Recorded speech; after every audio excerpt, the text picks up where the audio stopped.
यह कहानी है उन दो दिलों की जो मिलते हैं, हंसते हैं, पर अंत में एक दर्दनाक मोड़ पर आकर रुक जाते हैं।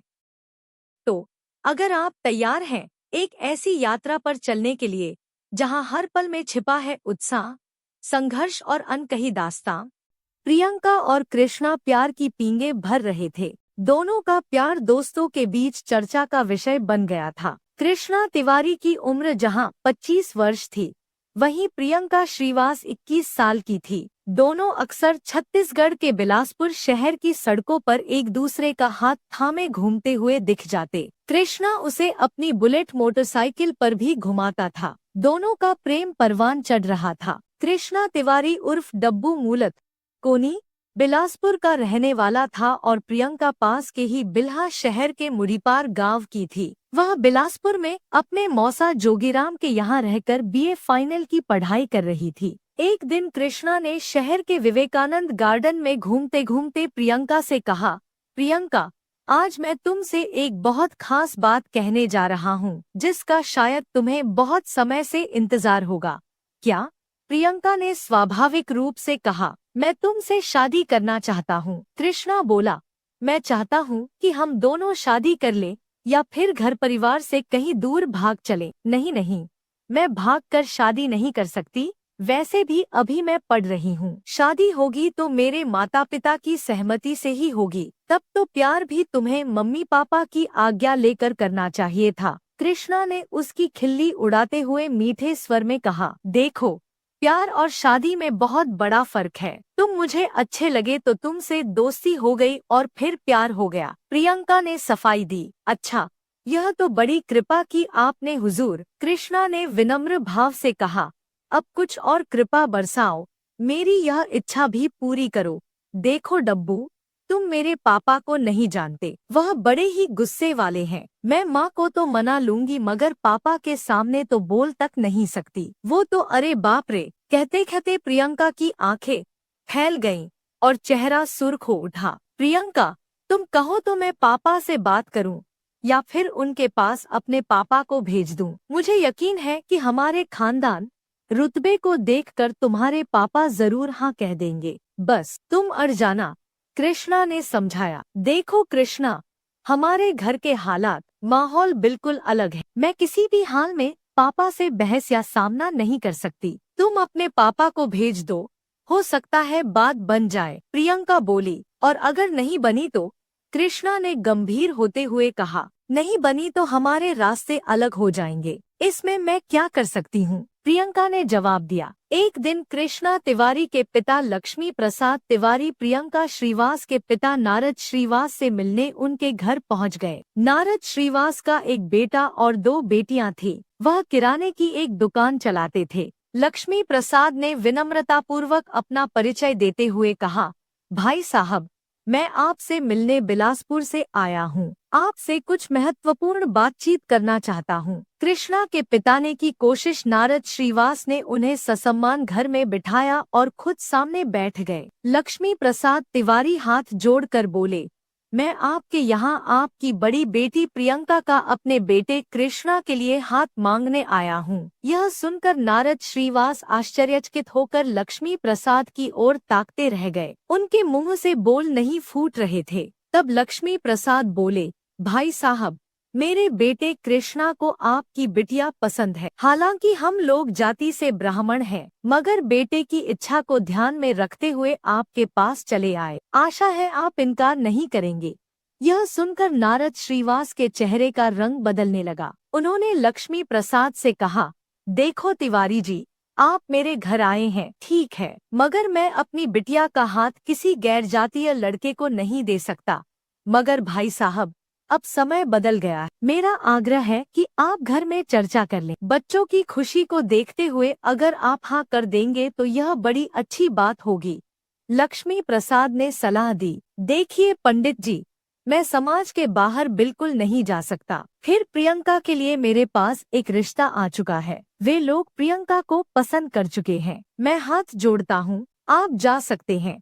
नारद श्रीवास ने विनम्रता से कहा तो लक्ष्मी प्रसाद तिवारी अपने घर लौट गए। घर लौटकर उन्होंने जब बात न बनने की जानकारी दी तो कृष्णा को गहरा धक्का लगा। अगले दिन कृष्णा ने अपनी बुलेट निकाली और नारद श्रीवास की दुकान पर पहुंच गया। उस समय नारद ग्राहकों को सामान दे रहे थे। दुकान के बाहर खड़ा कृष्णा नारद श्रीवास को घूर घूर कर देख रहा था। जब वह ग्राहकों से फारिग हुए तो उन्होंने कृष्णा की ओर मुखातिब होते हुए कहा, हाँ, क्या चाहिए? कृष्णा ने उनसे बिना किसी डर के अपना परिचय देते हुए कहा, कल मेरे पापा आपके पास आए थे।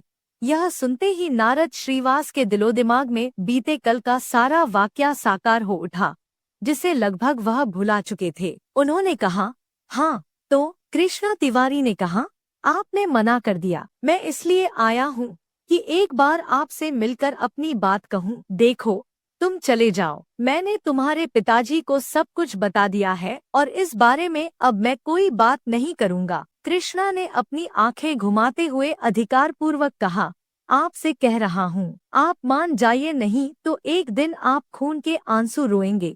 तो क्या तुम मुझे धमकाने आए हो? नारद श्रीवास का पारा चढ़ गया। धमकाने भी और चेतावनी देने भी आप नहीं मानोगे तो अंजाम बुरा होगा। कहने के बाद कृष्णा तिवारी बुलेट से घर वापस लौट गया। नारद श्रीवास कृष्णा के तेवर देखकर अवाक रह गए। उन्होंने सोचा कि यह लड़का एक नंबर का बदमाश जान पड़ता है। मैंने अच्छा किया कि इसके पिता की बात नहीं मानी। उन्होंने उसी दिन अपने सारू भाई जोगीराम श्रीवास को फोन करके सारी बात बता दी। उन्होंने उनसे प्रियंका पर विशेष नजर रखने की बात कही, क्योंकि प्रियंका उन्हीं के घर रहकर पढ़ रही थी। नारद की बातें सुनकर जोगीराम ने उनसे कहा, आप बिल्कुल चिंता मत करो, मैं खुद प्रियंका से बात करके देखता हूँ और आप लोग भी बात करो। इसके अलावा आप धमकी देने वाले कृष्णा के खिलाफ पुलिस में रिपोर्ट दर्ज करा दो। नहीं नहीं, पुलिस में जाने से हमारी ही बदनामी होगी। मैं अब जल्द ही प्रियंका की सगाई शादी की बात फाइनल करता हूँ। नारद बोले।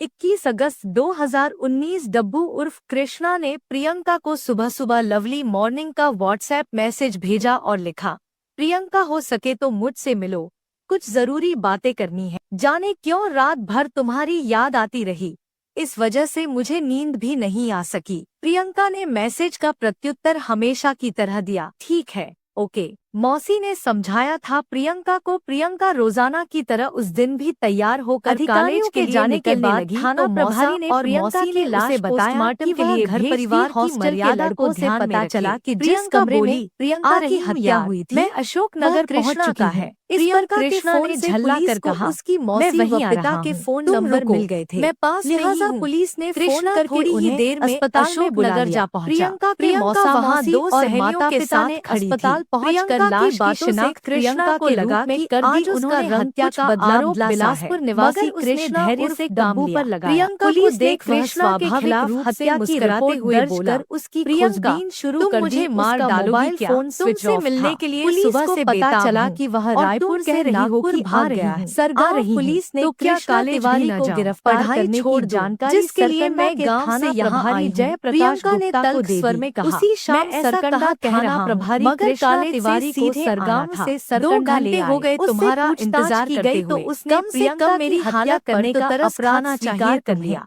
उसकी निशानदेही घर जाकर हंगामा करना स्थल से एक चाकू भी बरामद किया जो ऐसा टुकड़ों में था। कृष्णा ने बताया कि हत्या करने के बाद वह बुलेट से सीधा रेलवे स्टेशन की तरफ आ गया। उस समय उसके कपड़ों नगर चौक के धब्बे लगे थे, उसके पास जिससे वहां लोगों का हुजूम जमा हो गया। अनुराग मानिकपुरी नाम के प्रशांत तिवारी जो कृष्णा रुपए उधार लिए और रायपुर की तरफ निकल गया। उन्होंने दोनों तिवारी समझा बुझाकर शांत कराया। कृष्णा प्रियंका को ले आया अपने कमरे पर। दोनों शांत हो गए। मुख्य न्यायिक दंडाधिकारी को बुलेट पर बिठाया और पेश कमरे की ओर जहां से उसे जेल भेज दिया गया। सामान्य रहे। अपने कमरे पर पहुंचकर कृष्णा ने कहा, प्रियंका अब दिमाग शांत करो, मैं तुम्हारे लिए खून से लथपथ प्रियंका को मरणासन्न छोड़कर वह वहां से भाग खड़ा हुआ। घायल प्रियंका कराहती रही और वहीं बेहोश हो गई। हॉस्टल के राकेश वर्मा नाम के एक लड़के ने प्रियंका के कराहने की आवाज सुनी तो वह कमरे में आ गया। उसने गंभीर रूप से घायल प्रियंका को बिस्तर पर पड़े देखा तो तुरंत स्थानीय सरकंडा थाने में फोन करके यह जानकारी थाना प्रभारी जयप्रकाश गुप्ता को दे दी। जानकारी मिलते ही थाना प्रभारी जयप्रकाश गुप्ता कुछ पुलिस कर्मियों को साथ लेकर राजस्व कॉलोनी के हॉस्टल पहुंच गए। उन्होंने कमरे के बिस्तर पर खून से लथपथ एक युवती देखी जिसकी मौत हो चुकी थी। थाना प्रभारी ने यह जानकारी अपने उच्चाधिकारियों को भी दे दी। एडिशनल एसपी ओपी शर्मा एवं एसपी सिटी विश्वदीपक त्रिपाठी भी मौके पर पहुंच गए। दोनों पुलिस अधिकारियों ने मौका